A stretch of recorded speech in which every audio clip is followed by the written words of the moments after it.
Welcome to unique online classes. Dear यूनिकन, मैं उम्मीद करता हूँ आप लोग खैर वफ़ियत से होंगे और अपनी स्टडीज़ को एंजॉय कर रहे होंगे।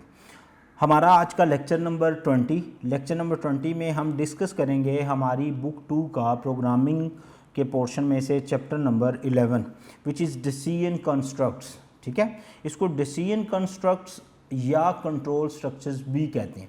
क्यों कहते हैं, इसी का जवाब आप लोगों को देने लगा हूँ। ठीक है, नोटबुक निकाल लीजिए, बुक सामने रखिए ताकि मुझे हेल्प आउट हो जाए, वरना मुझे एक एक स्टेटमेंट पढ़नी पड़ेगी। अगर आपके सामने बुक है तो मैं ज़रा शॉर्टली और स्पीडली चीज़ों को डिस्कस कर सकता हूँ आप लोगों के साथ। ठीक है जी, चैप्टर का नेम है जी डिसीजन कंस्ट्रक्ट्स। ठीक है, या इसको हम कहते हैं जी, इन अदर वर्ड इसको हम कहते हैं कंट्रोल स्ट्रक्चर्स। ठीक है, स्ट्रक्चर्स क्या होता है ये समझ लीजिए, फिर आपको कंट्रोल भी। फर्स्ट करें, मैंने एक प्रोग्राम लिखा है कि हैश, उसके बाद मैंने लिखा जी इंक्लूड stdio.h, उसके बाद मैंने लिखा हैश इंक्लूड कोई भी लाइन, उसके बाद मैंने लिखा जी वॉइड, उसके बाद मेन पैरेंथेसिस कर्ली ब्रैकेट, और इसके बाद मेरे पास लाइन नंबर 1 2 3 4 5 मैंने ये मल्टीपल लाइन्स इसके अंदर नोट की।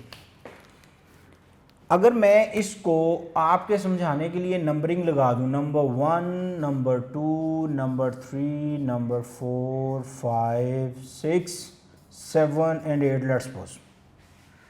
ठीक है, तो मैं ये कहता हूं कि मेरे पास जो मेरा कोड है वो एग्जीक्यूट होना शुरू होगा, वो रन करेगा। कहाँ से? वो रन करेगा लाइन नंबर 1 से, और 1 के बाद कहाँ आ जाएगा? 2 पे, 2 से जाएगा जी वो 3 पे, 3 से जाएगा 4 पे, देन 5, देन 6, देन 7, देन 8। ठीक है, तो इसको हम कहते हैं ये प्रोग्राम के चलने को हम कहते हैं एग्जीक्यूशन। ऐसे ही है, मैंने कोई नया वर्ड तो नहीं बोला, इसको हम कहते हैं एग्जीक्यूशन। तो ये जो मेरे सामने 1 2 3 4 5 6 7 8 है, इसको हम कहते हैं ये है फ्लो ऑफ एग्जीक्यूशन। क्या है? Flow of execution. ठीक है, प्रोग्राम के 1 बाय 1 लाइन बाय लाइन चलने को हम कहते हैं फ्लो ऑफ एग्जीक्यूशन। ओके, अच्छा, मैं अगर देखूं तो ये जो मेरे पास ना 1 2 3 4 इस तरह, इसको हम कहते हैं ये बाय डिफ़ॉल्ट होता है इसका flow of execution, by default flow of execution.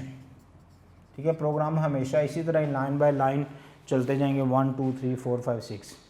लेकिन अगर मैं इसको ये करूं बच्चों कि मैं इसकी लाइन नंबर 1 पहले एग्जीक्यूट करवाऊं, फिर 2 करवाऊं, 2 के बाद 3 और 3 के बाद 4, 4 के बाद मैं 5 और 5 के बाद डायरेक्ट 8 पे आ जाऊं, तो मैंने स्किप कर दी लाइन नंबर 6 एंड 7। अच्छा, 8 के बाद मैं आ जाता हूँ 7 पे, 7 के बाद मैं वापस फिर 8 पे चला जाता हूँ, वहाँ से वापस आ जाता हूँ 6 पे, उसके बाद मैं आ जाता हूँ 5 पे।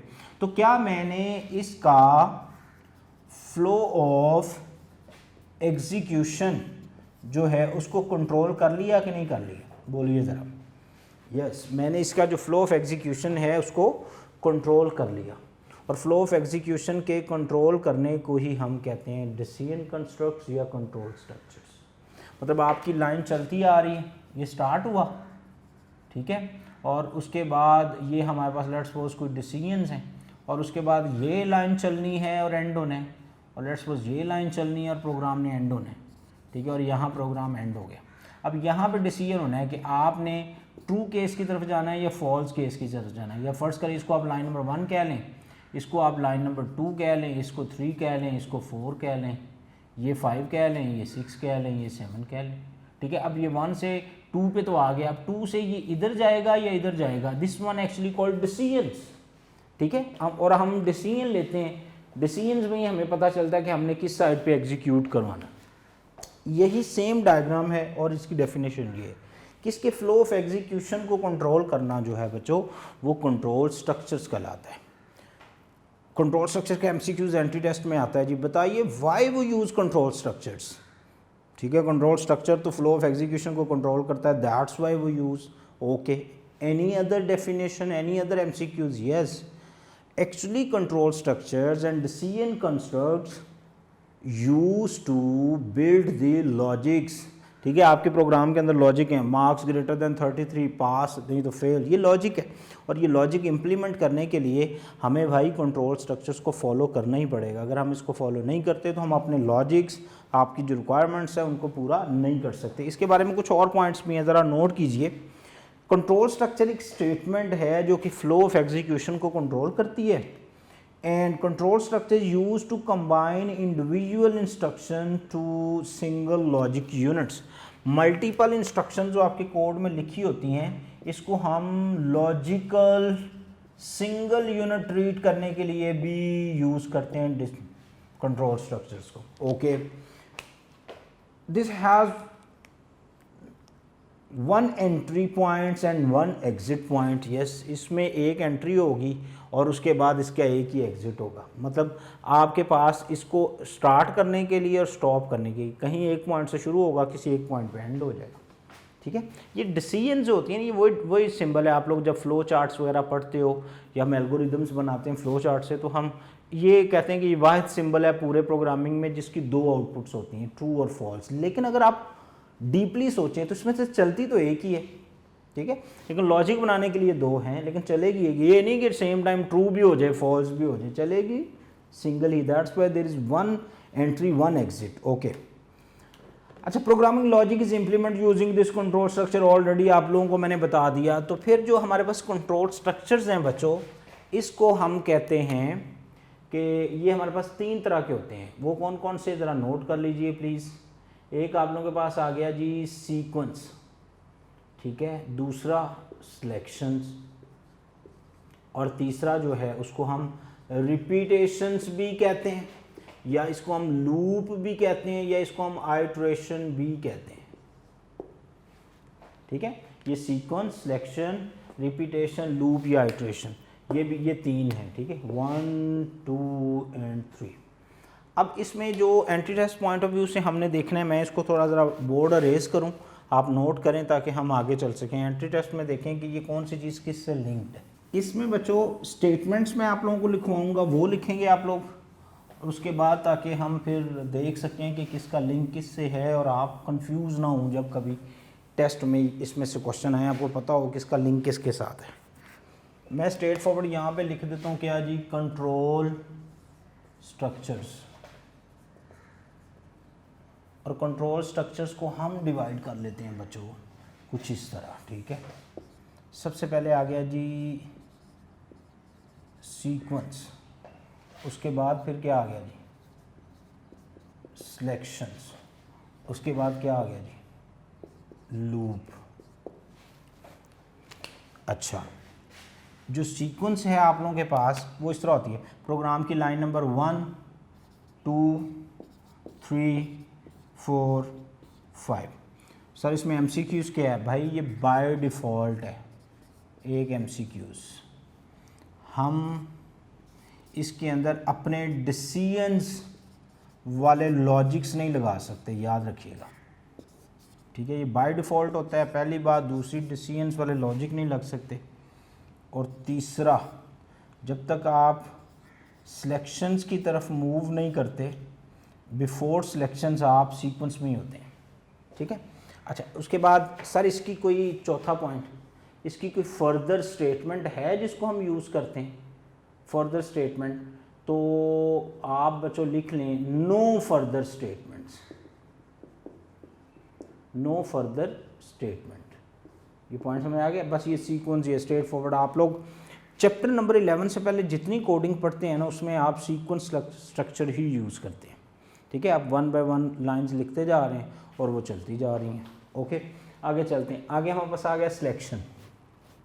सिलेक्शन में क्या होता है जी? फर्स्ट करें, ये आप लोगों के पास लाइन नंबर 1 2 3 4 5। इसमें क्या होता है जी? लाइन नंबर 1 पहले चली, 1 के बाद 4 चलेगी।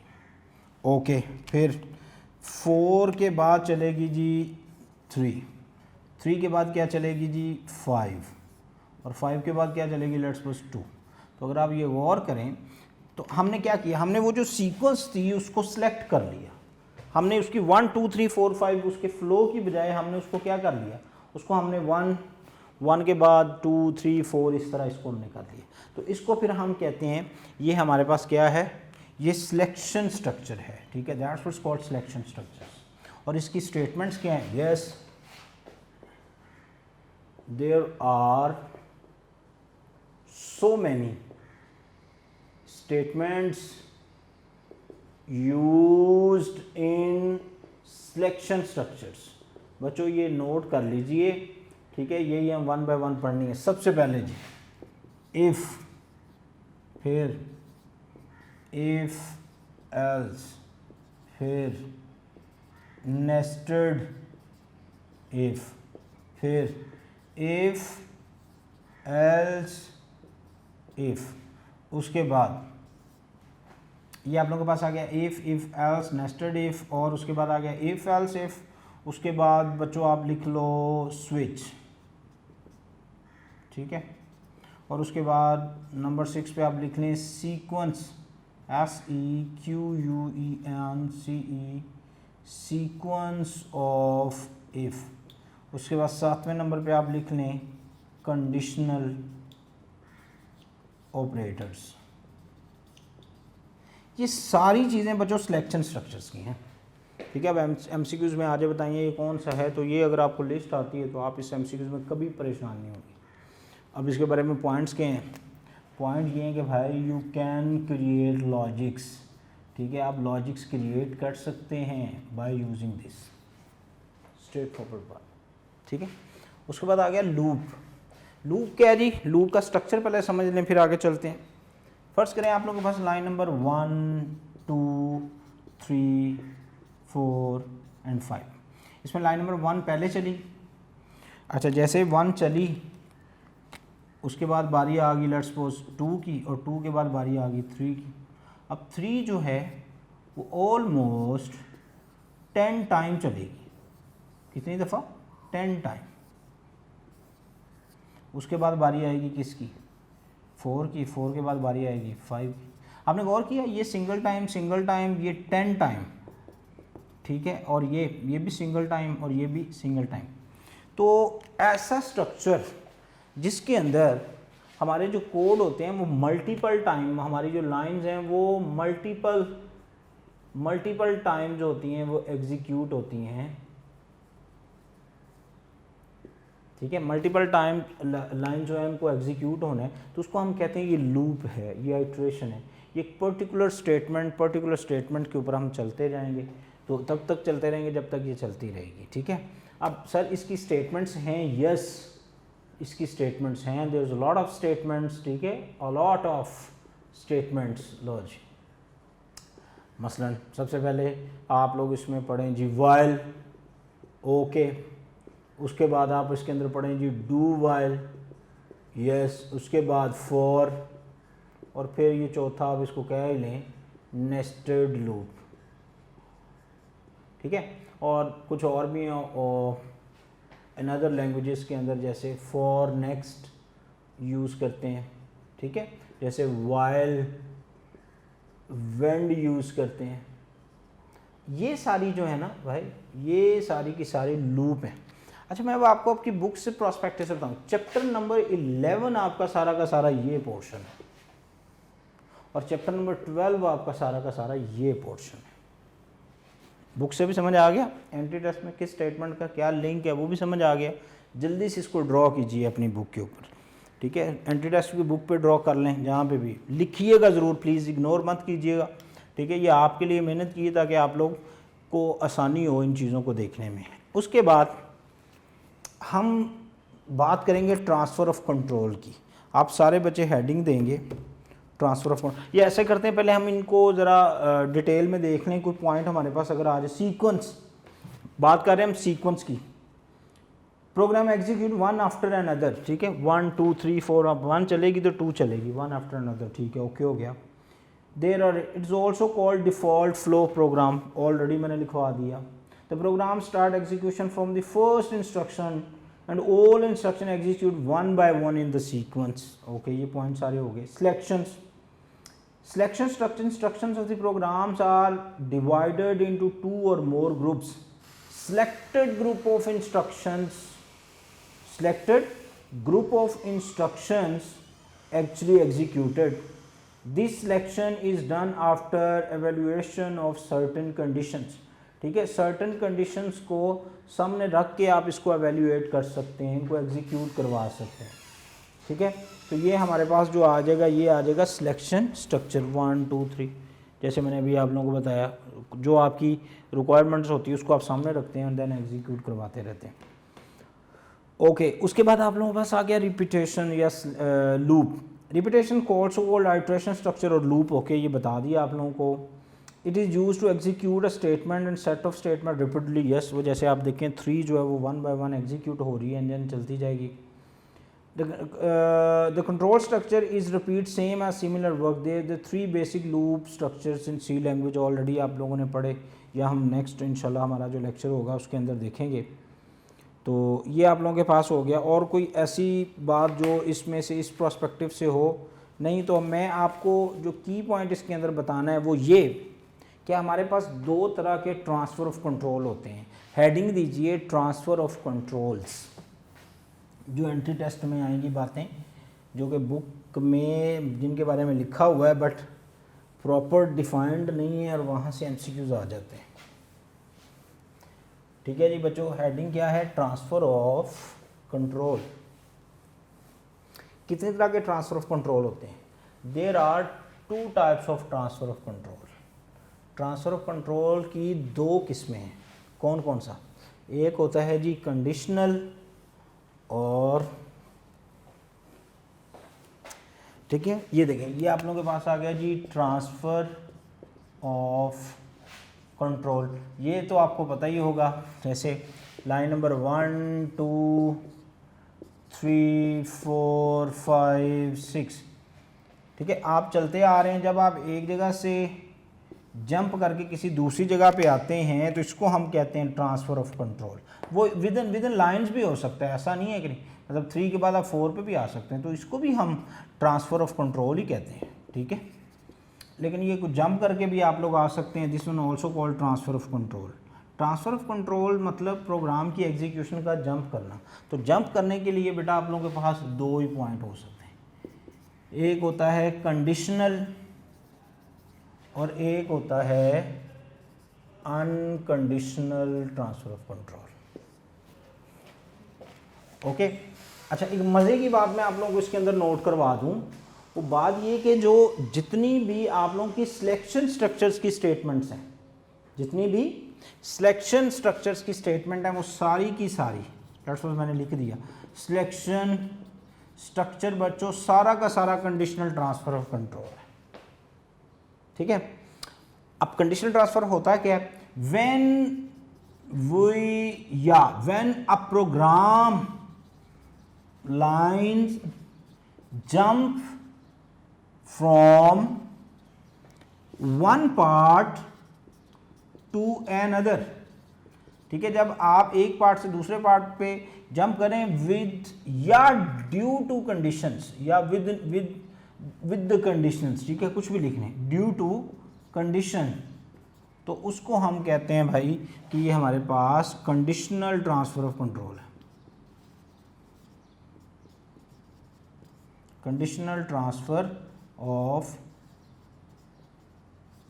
कंट्रोल है. ठीक है, this is called actually conditional transfer of control. तो सारी selection if else, nested if, switch, conditional आ गए. तो ये सारे के कंडीशनल ऑपरेटर्स, ये सारे के सारे क्या हैं, ये इसके अंदर यूज़ होते हैं. नोट कीजिए ज़रा. अच्छा, उसके बाद जब आप प्रोग्राम के एक लाइन में, अगर आप इसकी सारी डेफिनेशन ऐसे ही लिख लें, रिपीट कर लें, फ्रॉम विदाउट, यहाँ बस आप एक वर्ड लिख लें, क्या? विदाउट. ठीक है, विदाउट एनी कंडीशन, तो उसको हम कहते हैं ये अनकंडीशनल ट्रांसफ़र ऑफ कंट्रोल है. मतलब आप लोग यहाँ पे हैं, जब आप लाइन नंबर 3 से डायरेक्ट 5 पे आते हैं और किसी कंडीशंस की वजह से आते हैं तो कंडीशनल. जब आप लाइन नंबर 3 से डायरेक्ट 5 पे आ जाए या डायरेक्ट 6 पे आ जाए, लेकिन विदाउट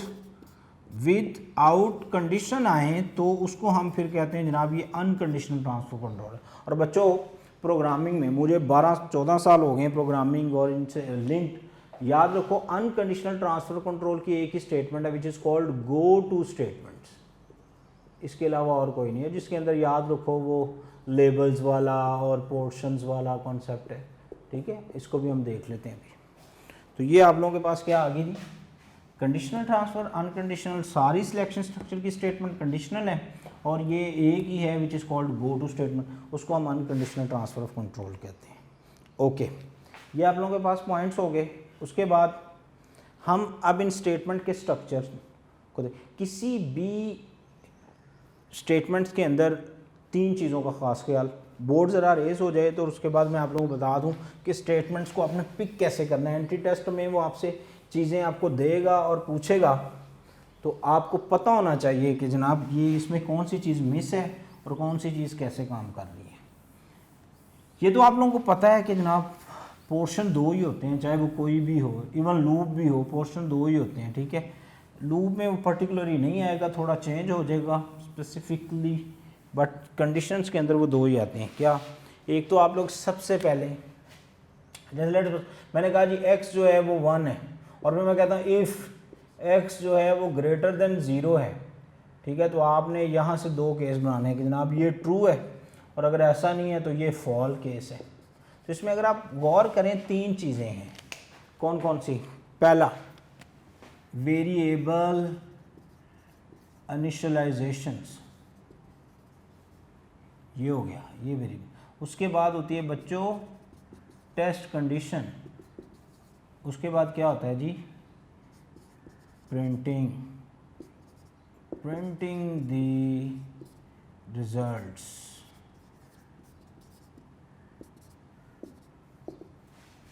ओके, अब ये वेरिएबल इनिशियलाइज इसमें होगा ही होगा। आपको एंट्री टेस्ट में है तो आपने चेक करना है ये पोर्शन पूरा है, ओके, कंडीशन पूरी है, ठीक है, कंडीशन का ये ऑपरेटर ठीक, ये देखना है। और उसके बाद फिर उसका कोई ना कोई रिजल्ट आता है और बेटा इस रिजल्ट के बाद इसने एंड ही होना है, इसने और किसी तरफ नहीं जाना, इसने क्या होना है, स्ट्रेट फॉरवर्ड एंड ही होना है, ये स्टोरी है, ठीक है। कंडीशन अब इनके वन बाय वन देख लें। अगर आप इफ़ की बात करें तो आपको पता ना इफ़ को कहते भी हैं कि जनाब ये ट्रू केस की स्टेटमेंट है, इसमें x की वैल्यू ग्रेटर देन 10 या जो भी होगी वो ये नहीं आते। हाँ, स्टेटमेंट टर्मिनेटर्स नहीं आते, क्यों? क्योंकि इस स्टेटमेंट के ऊपर ही लिंक कर रहा होता है प्रिंट एफ, ठीक है, इसीलिए इसको हम टर्मिनेट नहीं करते। अगर टर्मिनेट कर देंगे तो ये रिजल्ट नहीं आएंगे।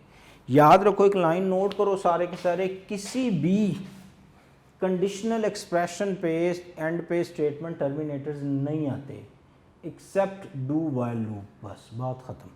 आपसे आ जाएगी बताएं इसमें आते हैं कि नहीं आते, सब में नहीं आते, सिर्फ एक ही में आते हैं, किस में? डू वाइल लूप के अंदर, ठीक है, डू वाइल लूप, ये जो है डू वाइल लूप इसमें आते हैं, बाकी किसी में नहीं आते, बस बात ख़त्म।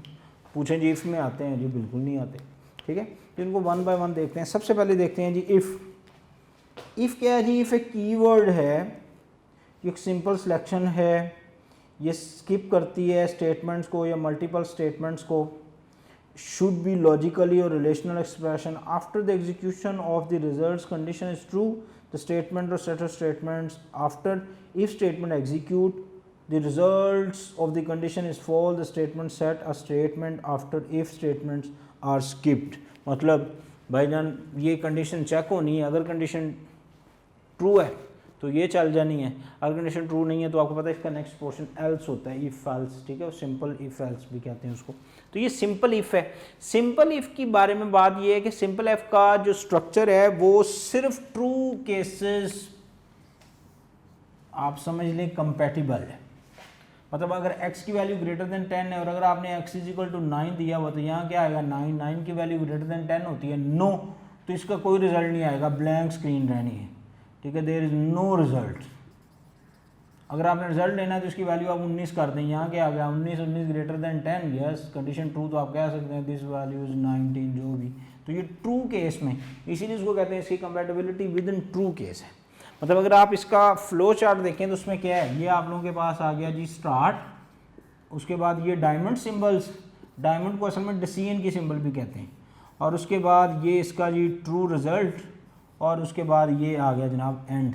यहाँ से इसने स्ट्रेट फॉरवर्ड ही एंड आना है, कोई प्रिंटिंग नहीं होगी। यहाँ पे कंडीशन, ठीक है। अगर कंडीशन ट्रू है तो रिजल्ट, अगर कंडीशन फॉल है तो सिंपल जाके उसने प्रोग्राम को एंड कर देना है। यहाँ पे ये जो पोर्शन है, ये वाला जो जैसे ये प्रिंट कर रही है जो रिजल्ट, इसका ये वाला पोर्शन नहीं होता। इसके ऑल्टरनेट में अगर आप लोग देखें तो वो हमारे पास है जी इफ़ एल्स। ठीक है, अब इफ़ एल्स कैसे काम करती है वो ज़रा देख लेते हैं। इफ़ एल्स काम करती है जी, इसके ऑल्टरनेट में बनाते हैं ताकि आपको समझ आ सके। वो कुछ इस तरह इफ़ एल्स, मसलन ये आपका प्रोग्राम हुआ स्टार्ट, ठीक है, यहाँ पे ये आ गई आपके पास डायमंड सिंबल्स, और डायमंड सिंबल के पास ये आपके पास आ गए ट्रू रिजल्ट्स, और ये आपके पास आ गए क्या जी, फॉल्स रिजल्ट्स। यहाँ से इधर कनेक्टर, और this one is called and. ठीक है, अब होना क्या है जी, ये कंडीशन है। अब कंडीशन अगर ट्रू है तो ये प्रिंट हो जाएगा, कंडीशन अगर फॉल्स है तो ये प्रिंट हो जाएगा, रिजल्ट दोनों में आएगा। असल में यहाँ लगती है जी इफ़, ठीक है, इसमें यहाँ लगनी है इफ़, ये इफ़ कंडीशन इज़ ट्रू तो देन यहाँ पे इसमें लगनी है इफ़, अगर ट्रू है तो इधर, नहीं तो यहाँ पे लगेगी बच्चों एल्स, और एल्स फॉल्स की होती है वो ये प्रिंट करवा के। ठीक, जैसे आपने यूज़र से को मार्क्स लिए, लेट्स सपोज हैश इंक्लूड, उसके बाद stdio.h हैश इंक्लूड conio.h, उसके बाद मैंने लिखा जी void main। ठीक है, void के बाद मैंने लिखा main, और main के बाद डिलिमिटर्स। यहाँ मैंने यूज़र को कहा जी इंट, यूज़र को कहा जी मार्क्स एंटर कर दें, तो आपने इसके लिए प्रिंट एफ लगाया। प्रिंट एफ में आपने कहा जी एंटर योर मार्क्स। ठीक है, किसी सब्जेक्ट के मार्क्स ले लिए, ये वेरिएबल आ गया। इसको हम कर लेते हैं स्कैन, जो हो गया आप लोगों ने लास्ट लेक्चर में पढ़ा था, क्या आएगा परसेंटेज डी, एंड साइन के साथ क्या आ जाएगा एम। ठीक है, अब आपने इस पर लगा देनी कंडीशन। आप कहते हैं इफ़, वही वेरिएबल जो आपने यूज़ किया एम, आप कहते हैं इफ़ एम जो है वो ग्रेटर देन 33 है, तो आपने प्रिंट कर देना है क्या, तो प्रिंट एफ में आपने प्रिंट कर देना है डबल कोटेशन में पास।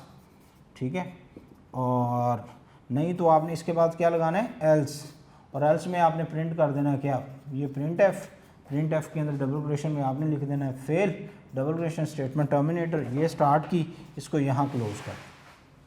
ठीक है, तो इसको हम कहते हैं जनाब ये। अब हो क्या रहा है जी, ये असल में यहाँ तक तो सिंपल आपने यूज़र से वैल्यू ली, यहाँ से यहाँ आ जाए, ये असल में ये पोर्शन है। अगर तो ये कंडीशन ट्रू है तो ये पोर्शन चल जाएगा, यानी कि ये, और अगर ये कंडीशन फॉल है तो एल्स पोर्शन चलेगा, दिस वन एल्स, और एल्स के बाद रिजल्ट फॉल है तो ये पोर्शन चलेगा यहाँ पे जनाब, ये आपका एल्स पोर्शन, और उसके बाद प्रोग्राम आपका एंड हो जाएगा। तो इसको हम कहते हैं जनाब, ये क्या है, ये इफ है। अब फ़र्क क्या है सर, अगर ये इतना ही सिंपल है तो फिर इतनी सारी सिलेक्शन स्ट्रक्चर की स्टेटमेंट पढ़ने का फ़र्क क्या है। बेटा कंपैटिबिलिटी का इशू है। दो तरह के एमसीक्यूज आएंगे आप लोगों को, एक पूछा जाएगा जी केसेस, और एक पूछा जाएगा वेरिएबल्स। ठीक है, नंबर ऑफ़ वेरिएबल्स कितने स्पॉटिव हैं और नंबर ऑफ़ केसेस। अगर आप लोगों को मैं ये कहूँ कि बताइए ये जो इफ़ स्टेटमेंट है इसके अंदर कितने वेरिएबल्स यूज़ हुए हैं इफ़ एल्स में, देखिए how many variables you can compare, ज़रा गौर कीजिए। एक ही एम जो यूज़र से ले रहे हैं, जो 33 वो तो कांस्टेंट है, एमसीक्यूज़ का क्वेश्चन है।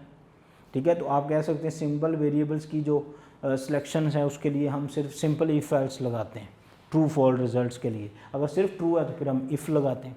लेकिन अगर मैं आप लोगों को कहूँ कि बताइए ये तीन वेरिएबल हैं जी, एक एक्स, ये वाई और ये जी, ये तीन वेरिएबल, मुझे इनका कंपैरिजन चाहिए, तो कितने कंपैरिजन बनेंगे। वेरिएबल तो ये 3 हैं आपके सामने लिखे हुए हैं, कंपैरिजन कितने बनेंगे। मैं अगर लॉजिकली देखूँ तो कंपैरिजन पहले एक्स और वाई का बनेगा 1, फिर एक्स और जी का बनेगा 2, फिर वाई और जी का बनेगा 3, और कोई रह गया देखें ज़रा, एक्स वाई का पहले हो गया, वाई जी के रह गए। ठीक है, अब वेरिएबल 3 हैं तो कंपैरिजन जो है वो भी 3 है। क्या सर ये कोई मिथ है? नो। ठीक है, ये चेंज भी हो सकते हैं। ठीक है, मल्टीपल कंपैरिजन भी बन सकते हैं। ठीक है, अगर आप लोग नेस्टेड इफ़ यूज़ करें तो नेस्टेड इफ़ के अंदर आप कंपैरिजन कितनों का करते हैं, पहले एक्स और वाई का कंपैरिजन, फिर उसी एक्स का जी के साथ कंपैरिजन। ठीक है, फिर आप वापस आ जाएं, फिर आप उस वाई का जी के साथ कंपैरिजन, तो कंपैरिजन जो है वो ऑलमोस्ट 4 बन जाते हैं उसमें। ठीक है, और वेरिएबल 3 है। तो बस ये एमसीक्यूज़ जब आएगा आप लोगों को तो दो तरह की बातें की जा सकती हैं। या तो पूछा जाएगा जी बताएं नंबर ऑफ़ वेरिएबल्स कितने कंपेरेबल हैं, ओके समझ आ गई। कितने कंपैरिजन बनेंगे, उसका मतलब है कितनी इफ़ स्टेटमेंट्स आप यूज़ करेंगे। तो वो भी एक MCQs आता है, इसलिए जागते रहना, देख के उसको ज़रा लेड पेंसिल से 2 पेज मिलेंगे आपको, लेड पेंसिल से आपने जल्दी से ज़रा उसको करके देख लेना है कि इसमें कितने आएंगे, ठीक है। तो बेसिकली ये जो स्टेटमेंट्स इतनी सारी सिलेक्शन स्ट्रक्चर्स की आपको पढ़ाई जा रही हैं, वो सिर्फ इसीलिए, वो वेरिएबल सपोर्टिव या कंपैरिजन सपोर्टिव नहीं है। मतलब अगर आप लोगों को मैं कहूँ जी इफ़ एल्स में 3 वेरिएबल्स का कंपैरिजन करें तो कैसे करेंगे, नहीं ना होगा, क्यों, क्योंकि इफ एल्स तो करता ही 2 का कंपैरिजन। अगर आप 33 को भी थोड़ी देर वेरिएबल कंसीडर कर लें तो ये m और 33 का कंपैरिजन होना है, इसके बाद या ट्रू है या फॉल, तो z कहाँ जाएगा, x और y तो हो गया, तो z कहाँ जाएगा, तो फिर आपको स्ट्रक्चर चेंज करना पड़ता है। फिर आप इसकी जगह पे या स्विच लगा लें या इफ एल्स इफ लगा लें, ठीक है, नेस्टेड इफ लगा लें। अब नेस्टेड इफ भी एक पॉइंट पे जाके रुक जाती है, मल्टीपल वेरिएबल्स आ जाएं तो वहाँ पे उसका काम नहीं होता, ठीक है। इसके बाद आप लोगों के पास हम बात करते हैं नेस्टेड इफ़ की। नेस्टेड इफ़ जो स्टेटमेंट है बच्चों, वो क्या करती है, वो भी मल्टीपल वेरिएबल्स के कंपैरिजन के लिए यूज़ होती है, वो ज़रा नोट कीजिए प्लीज़। अच्छा जी, इसमें आप लोग देखिए जी नेस्टेड इफ़, तो नेस्टेड इफ़ उसको आप कहते क्यों है नेस्टेड, ये तो आपको बताया होगा टीचर ने, नहीं ये नेस्ट, वही नेस्ट मीन नेस्ट, वो घोंसले वाला, उसमें क्या होता है, वो एक तिनका, दूसरा, तीसरा, चौथा, पांचवा, इसरा तिनके मिल के तो वो क्या बना हुआ है, वो नेस्ट बना हुआ है। और इसी अप्रोच को हम नेस्टिंग कहते हैं, ठीक है। और ये बना हुआ जिससे है वो टेक्निक नेस्टिंग है, तो इसको हम फिर नेस्टेड कहेंगे कि ये नेस्टेड है। अप्लाइड, ठीक है, अप्लाइंग, अप्लाई, तो उसी तरह ये बन गया नेस्टेड। अब इसमें क्या होता है जी, इसमें 3 वेरिएबल हैं, x है, y है और z है, तीनों की एज यूज़र से ले लें। आपने कहा जी प्रिंट एफ में आपने यूज़र को कहा जी एंटर करें एज किस किस की, देखते जाइए ज़रा, एंटर करें एज जनाब x की, y की और z की, तीनों इधर ही स्कैन कर लेते हैं। पता है ना आपको, scan can use multiple variable, percentage D, अच्छा, उसके बाद and sign x, and sign y and sign z, okay. उसके बाद आप कहते हैं इफ़, देखें जी इन दोनों का कंपैरिजन, आप कहते हैं इफ़ x जो है वो ग्रेटर देन y है, अगर इसमें से x जो है वो बड़ा हो जाता है y से, तो इसका मतलब x सबसे बड़ा नहीं है, अभी x का कंपैरिजन होना है, ठीक है। तो आप कहते हैं जनाब अगर x जो है वो ग्रेटर देन किससे है, y से, तो आप स्ट्रेट फॉरवर्ड अब x को कंपैरिजन करेंगे किसके साथ, तीसरे के साथ। तो आप इसका अलहदा से एक पोर्शन बनाएंगे, उस पोर्शन के अंदर आप एंटर होंगे, ये यहाँ आप लिखेंगे इफ़ x जो है वो ग्रेटर देन z भी है, ठीक है। ये वेरिएबल केस सेंसिटिव होते हैं, जो आपने डिक्लेयर किया वही यूज़ करें। अच्छा, तो अगर x जो है वो ग्रेटर देन y है तो फिर उसी x का कंपैरिजन हो रहा है z के साथ। और अब इन दोनों को देखिए, ये है होती इफ़ एल्स ही है हर पॉइंट के ऊपर। अब ये इफ़ है तो इसके अंदर एक और इफ़ लगी, इसीलिए तो इसको हम नेस्टेड कहते हैं। तो x जो है वो ग्रेटर देन किससे है, z से, तो आप यहाँ पे लिखेंगे प्रिंट एफ, तो प्रिंट एफ में आप कहेंगे जी x जो है x इज़ ग्रेटर, ठीक है जी। ये स्टेटमेंट टर्मिनेटर, नहीं तो इस इफ़ का क्या आएगा, एल्स। इन दोनों को भूल जाएं, इसको आप इस पोर्शन को भूल जाएं, इनकी बात करें।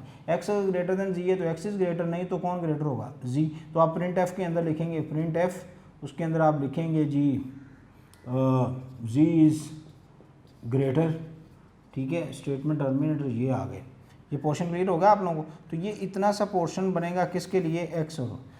अगर x जीतता है तो x z के साथ कंपैरिजन और उसका पोर्शन, लेकिन अगर यहाँ पे x हार जाता है तो फिर y का पोर्शन बनना है, तो आप उसके बाद y का पोर्शन बनाएं। आप लिखें if y is greater than, यहाँ पे तो ऑलरेडी y ने x को हरा दिया, तो अब y का कंपैरिजन किसके साथ रहेगा, z के साथ। तो आप कहेंगे if y is greater than z, तो इसका बेटा वही सेम पोर्शन है, तो आप लिखेंगे प्रिंट एफ में आप लिखेंगे y इज़ ग्रेटर, ठीक है। और उसके बाद आप नहीं तो इसका लिख देंगे एल्स, और एल्स में आप लिख देंगे जी z इज़ ग्रेटर, ठीक है। यहाँ इसको करने की ज़रूरत नहीं है क्योंकि स्ट्रिंग कांस्टेंट में, और ये कर्ली ब्रैकेट बंद, और ये वाली जो कर्ली ब्रैकेट स्टार्ट की थी ये यहाँ पे क्लोज होगी, क्योंकि ये एक पोर्शन है, ये दूसरा पोर्शन है। एक पोर्शन स्ट्रेट फॉरवर्ड y का पोर्शन है, दूसरा पोर्शन स्ट्रेट फॉरवर्ड है x का पोर्शन। तो इसको अब आपने किया क्या, आपने किया जनाब ये कि आपने एक इफ़ स्टेटमेंट के अंदर एक और इफ़ लगा दी, एक इफ़ स्टेटमेंट के अंदर एक और लगा दी, तो इसी को तो फिर हम कहते हैं बच्चों nested if. If statement in other if statement is called nested if statement, ठीक है। तो ये नेस्टेड इफ है। अच्छा, अब इसमें आप गौर कीजिए, वेरिएबल कितने थे? 3, तो कंडीशंस कितनी बनी? 1 2 3।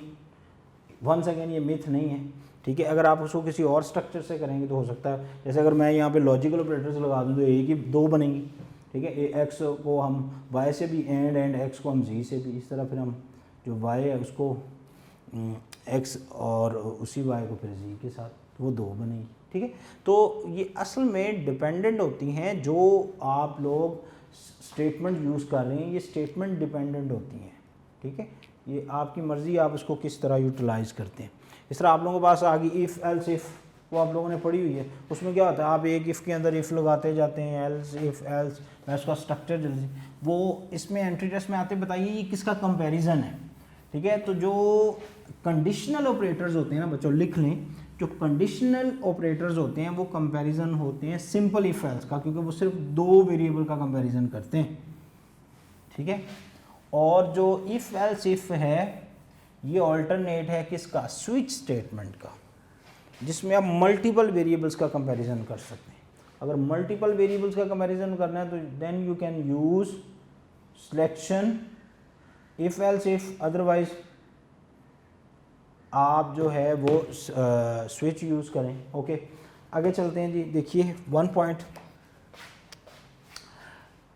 ये आ गई बच्चों इफ़, और ये आ गई एल्स, और ये आ गई इफ़, ठीक है मेरे बेटा। अब इसमें क्या होता है, इफ़ के बाद आप लगाते हैं कंडीशन, उसके बाद आप लगाते हैं एल्स, एल्स के बाद आप फिर लगाते हैं कंडीशन, फिर लगाते हैं एल्स, फिर आप लोग कोई स्टेटमेंट प्रिंट करते हैं, उसके बाद आप फिर लगाते हैं इफ़ के बाद फिर कंडीशन, फिर स्टेटमेंट, फिर एल्स, फिर बात में। तो इसको हम कहते हैं इफ़ के बाद एल्स, एल्स के बाद इफ़, तो ये बन गया इफ़ एल्स इफ़, ठीक है। तो इसको हम इफ, ये मल्टीपल जो आपके मल्टीपल वेरिएबल्स या मल्टीपल आप कह सकते हैं कंपैरिजन, ठीक है, तो उन कामों के लिए यूज़ करते हैं आप इफ एल्स। और ये ऑल्टरनेट किसका है बच्चों, लिख लो प्लीज़, ये स्विच स्टेटमेंट का ऑल्टरनेट है, ठीक है, सॉरी, ये स्विच स्टेटमेंट का ऑल्टरनेट होता है। ओके, क्लियर होगी बात। उसके बाद आप लोगों के पास आ गई जी स्विच स्टेटमेंट। स्विच में आपको पता है जी 2 न्यू वर्ड यूज़ होते हैं, वो आपको पता है जी, एक केस का वर्ड और दूसरा ब्रेक का वर्ड। उसमें करती क्या है जी, आपसे फ़र्ज़ करो आप लोगों ने अपने नाम के, या लेट्स सपोज वोवल की बात कर लेते हैं, स्टैंडर्ड वैल्यू वो बनानी है, तो आप यूज़र से कहेंगे जी कोई भी करैक्टर, तो उसको आप, क्योंकि करैक्टर है तो गेट सी एच आप लोग इसके ऊपर स्कैन पे यूज़ करेंगे, ठीक है। जो भी character x P x multiple ये लेना होता है, क्यों? क्योंकि अगर उसी में से ये हुआ तो ये इशू करेगा। तो यहाँ आप लगा देते हैं स्विच, स्विच को आप क्लोज नहीं करते, यहाँ आप एक्स पी एक्स, यहाँ आप स्टेटमेंट टर्मिनेटर्स नहीं लगाएंगे, क्यों? क्योंकि सारे केस इसी पे डिपेंडेंट होते हैं। तो स्विच में आप जो है वो पहला केस बनाएंगे जी, केस के पहला वोवल ए, तो ये इसमें आएंगे, इसको हम कहते हैं करैक्टर कांस्टेंट, एक वैल्यू, ये इसके ऊपर डॉट आएगा। इस तरह आप लोग लिख देते हैं इसके साथ ये छोटा ए भी, असल में ये केस एक ही है, तो ये वोवल है, तो आप इसके लिखेंगे print F this is a vowel.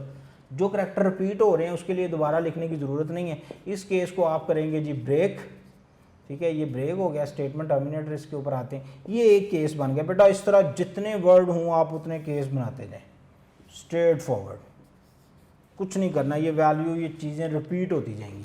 और आपको पता है एंड पे जाके एक डिफ़ॉल्ट केस आता है, एंटी टेस्ट में आता है जी, बताइए जो डिफ़ॉल्ट है वो किसका अल्टरनेट है। तो डिफ़ॉल्ट बच्चों जो होता है ना, ये कोई भी एक केस बना दें आप, जो मर्ज़ी इसके अंदर प्रिंट एफ में जो मर्ज़ी लिख लें आप लोग, आप कह दें जी this is not a vowel, ठीक है, ये आपने लिख लिया स्टेटमेंट टर्मिनेटर्स, और इसको ब्रेक करने की ज़रूरत नहीं है, यहाँ ये डिलिमिटर्स लगा दे। ओके, अब ये जो डिफ़ॉल्ट है ना, ये ऑल्टरनेट होता है एल्स का, किसका? एल्स का। जैसे इफ़ के बाद अगर कंडीशन ट्रू है तो ये, नहीं तो एल्स। इस तरह इसमें अगर सारे केसेस में से कोई भी ट्रू है तो वो चलेगा, नहीं तो स्ट्रेट फॉरवर्ड एल्स चलेगा, और एल्स के बाद आपका जो रिजल्ट होगा स्क्रीन के ऊपर डिस्प्ले हो जाएगा। ये कुछ इसके अंदर पॉइंट्स हैं। कंडीशनल ऑपरेटर्स के अंदर आप लोगों को पता है जी जो कॉन्सेप्ट है वो थोड़ा सा अलग है, आप लोगों को सेम लाइन के ऊपर वो सारी चीज़ें लिखनी पड़ती हैं, वो देख लेते हैं उसको 1 बाय 1। उसमें आपको पता है ना, वो आप टर्नरी ऑपरेटर्स इस तरह के ना MCQs आते हैं, यूनरी ऑपरेटर, बाइनरी ऑपरेटर, ये लॉजिकल जो है इनको बाइनरी कहते हैं, एक जो लॉजिकल नॉट है उसको यूनरी भी कहते हैं, और ये जो क्वेश्चन मार्क वाला है कंडीशनल, इसको हम टर्नरी ऑपरेटर भी कहते हैं। इस तरह के ना MCQs आते हैं, ये पढ़ के जाने, आपने बुक में मौजूद है। मैं बार बार ये लाइन इसलिए रिपीट करता हूँ कि आप बुक से स्टडी करें, इवन आपकी बोर्ड की बुक की भी स्टडी करें। बहुत सारी चीज़ें ये बुक्स वहीं से ड्राइव्ड है, क्योंकि नया नॉलेज तो नहीं है, ठीक है, और पेपर भी उसी में से है। ओके, अब ये देखें, आपने कहा जी इफ़ x जो है वो ग्रेटर देन y है, तो आप इसी में लिखेंगे print F x, print F में आप लिखेंगे x इज़ ग्रेटर, ऐसी डबल कोटेशन बंद स्टेटमेंट, और ये कॉलन लगा देंगे। असल में ये वाला एक पोर्शन, इसको भी हम कहते हैं स्टेटमेंट, और उसके बाद आप प्रिंट एफ में लिखेंगे क्या, एल्स वाला केस, उसमें आप कहेंगे जी y इज़ ग्रेटर, ठीक है। और ये वाला केस एंड ये वाला केस जल्दी जल्दी बताना है, क्योंकि मैंने ये नहीं पढ़ाना आपको, मैंने एंटी टेस्ट प्रोस्पेक्टिव से पढ़ाना। तो इसको हम कहते हैं एक स्टेटमेंट, इसको भी हम कहते हैं क्या, स्टेटमेंट। तो सर इसमें नया क्या है, you can write multiple statements, आप मल्टीपल स्टेटमेंट्स जो होती हैं उनको लिख सकते हैं at the same line, but you have to use this one, ठीक है। आपको कॉलन्स लगाने हैं, सेमी कॉलन्स नहीं। You can use multiple statement in same line, ठीक है, क्योंकि प्रोग्रामिंग में एक लाइन को एक स्टेटमेंट कहते हैं, और आप मल्टीपल स्टेटमेंट्स जो होती हैं उनको यूज़ कर सकते हैं, but you have to separate them by using colons, ठीक है। ये आप लोगों के पास होते हैं, इसीलिए इनको हम कहते हैं जनाब ये क्या है। और उसके बाद आप लोगों को MCQs में एक चीज़ आती होती है जी, कंपाउंड स्टेटमेंट्स क्या होती हैं, तो इसका लिख लें। कंपाउंड स्टेटमेंट जो होती हैं वो कर्ली ब्रैकेट्स के अंदर जो होती हैं उनको कंपाउंड स्टेटमेंट कहते हैं, और इनको ब्लॉक और कोड स्टेटमेंट भी कहते हैं, ठीक है। जो कर्ली ब्रैकेट के साथ जो भी स्टेटमेंट्स आती हैं, आपने कोई इफ़ लिखा, एल्स लिखा, और ये कर्ली ब्रैकेट लगाई, इसके अंदर आपने कुछ भी लिखा, और ये कर्ली ब्रैकेट, ये मेन फंक्शन की कर्ली ब्रैकेट्स नहीं है, ये इफ़ के बाद वाली हैं। तो इन सब इतनी सी स्टेटमेंट्स को हम कहेंगे ये कंपाउंड स्टेटमेंट्स हैं। क्या है, कंपाउंड स्टेटमेंट्स हैं। स्टोरी क्लियर होगी, इज कॉल्ड कंपाउंड स्टेटमेंट्स, ठीक है। और इनका दूसरा नाम भी है, लिख लीजिए, इनको block statements, I am sorry, और इनको कोड स्टेटमेंट्स भी कहते हैं, ठीक है जी। ये हो गया। और देखिए स्विच भी होगी, इफ एल्स भी, इफ भी, नेस्टेड इफ भी होगी, sequence of if, yes. Sequence of if में क्या होता है जी, आप सिर्फ इफ लगाते जाते हैं। जैसे इफ़ x जो है वो ग्रेटर देन 0 है, तो क्या प्रिंट हो जी, प्रिंट हो जाए जनाब ये पॉजिटिव है, क्या है, पॉजिटिव। उसके बाद आप फिर इफ लगाएंगे, no need to x else, ठीक है। आप उसके बाद लिखेंगे इफ़, और इफ़ के बाद आपने कहा जी x जो है वो ग्रेटर देन 0 है, तो आप कहेंगे जी ये नेगेटिव है, ठीक है। और उसके बाद आपने कहा जी इफ़ जो x है वो इज इक्वल टू 0 है, तो आप कहेंगे जी ये जो है वो गिवन नंबर जो है वो 0 है, ठीक है, या ऑन पॉइंट या रीजन। ये असल में इन कामों के लिए, ये जो आप लोगों के पास x एक्सेस और y एक्सेस है, इसमें जो आप पॉइंट देते हैं उस पॉइंट्स को एलिमिनेट करने के लिए, शो करने के लिए, दिखाने के लिए आप लोग यूज़ करते हैं दीज थिंग्स। ओके, ब्रेक एक कीवर्ड है, और ये ट्रांसफ़र ऑफ कंट्रोल को आउटसाइड द कोड और block code execute a statement, the flow of control is transferred to the first instruction after switch blocks, ठीक है। स्विच ब्लॉक अगर ये ब्रेक हो जाती है तो उसके बाद ऑटोमेटिकली वो स्विच को वैल्यू देती है, और स्विच उसको फिर नेक्स्ट उसके ऊपर जंप करवाता है, ठीक है। ये कॉन्सेप्ट है, मतलब आप लोगों ने एक स्विच केस बनाया, वो केस अगर तो ट्रू है तो वो चल के प्रिंट होकर ब्रेक हो जाएगा, अगर वो फॉल्स है तो वो वैल्यू नेक्स्ट केस पे जंप कर जाएगी, इसीलिए इसको स्विचिंग कहते हैं। स्विच का मतलब भी जंप होता है, ठीक है। आपके स्विच बटन ऑन ऑफ, ये नहीं है तो ये नहीं तो ये, इस तरह जो स्विचिंग है वो स्विचिंग बिटवीन केसेस होती है। जितने केसेस आप लोग यूज़ करते हैं उनके दरमियान में आप लोग स्विचिंग को यूज़ करते हैं। कुछ एंटी टेस्ट प्रोस्पेक्टिव से कुछ बातें हैं जो आप लोगों के साथ डिस्कस करनी। मसलन कहते हैं जी जो कंट्रोल स्ट्रक्चर है, which one is execute only once always. जब आप लोग कोई भी कंट्रोल स्ट्रक्चर यूज़ करते हैं, कोई भी, वो लूप का हो, वो सिलेक्शन स्ट्रक्चर का हो, तो उसमें कौन सी चीज़ कम से कम एक ही बार चलती है, एक ही दफ़ा नहीं चलती, एक बार ही चलती है, और उसके बाद दोबारा उसको एग्जीक्यूट होने की ज़रूरत नहीं होती। तो बताइए कौन सी है। फर्ज करें मैं आप लोगों के सामने एग्जांपल रखता हूँ, मैं कहता हूँ जी x जो है वो 1 है, और इफ़ x जो है वो लेस देन लेट्स सपोज 100 है, और उसके बाद जो आप लोगों के पास आ गई जी वो प्रिंट करना है आपने, जो भी प्रिंट करना है, तो मुझे बताइए इसमें सबसे पहले क्या चलेगा, दिस पोर्शन, फिर दिस पोर्शन, फिर दिस पोर्शन, ठीक है। और अगर आपने इस पर कोई लूप लगाया हुआ है लेट्स सपोज, तो लूप ने इसको रिपीट करते रहना है। तो ये जो वेरिएबल इनिशियलाइजेशंस होती है ना बच्चों, ये वाला, ये कम से कम एट वंस ज़रूर चलती है, ये चाहे लूप में हो चाहे कंडीशनल एक्सप्रेशंस में। ओके, नई बात इसको नोट कर लीजिए। आगे चलते हैं जी।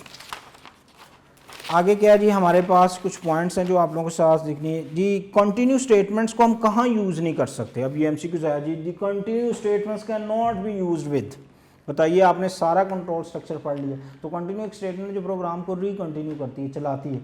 तो बच्चों कंटिन्यू जो स्टेटमेंट होती है उसको हम स्विच स्टेटमेंट्स के साथ यूज़ नहीं कर सकते, ठीक है। Skip the statement and can not B use with the state. Continue जो होती है वो स्टेटमेंट को स्किप कर देती है, स्विच ऐसा नहीं करती। Switch have to pass through all cases, उसने हर केस को बार बार स्विचिंग लगा के चेक करना होता है। जैसे आपका कैलकुलेटर है ना, स्विचिंग स्टेटमेंट पे चलता है, ठीक है। आपने जो वैल्यू दी वो उसी को सामने रख के ही एग्जीक्यूट करवा रहा होता है। आज से पहला वेरिएबल मांगा गया, दूसरा वेरिएबल मांगा गया, उसके बाद ऑपरेटर मांगा जाता है, और वो ऑपरेटर चेक करता है कैलकुलेटर के तमाम ऑपरेटर के साथ किसके साथ मैच करता है, उसी ऑपरेटर के हिसाब से फिर उसकी वैल्यूज़ को वो एग्जीक्यूट करता है।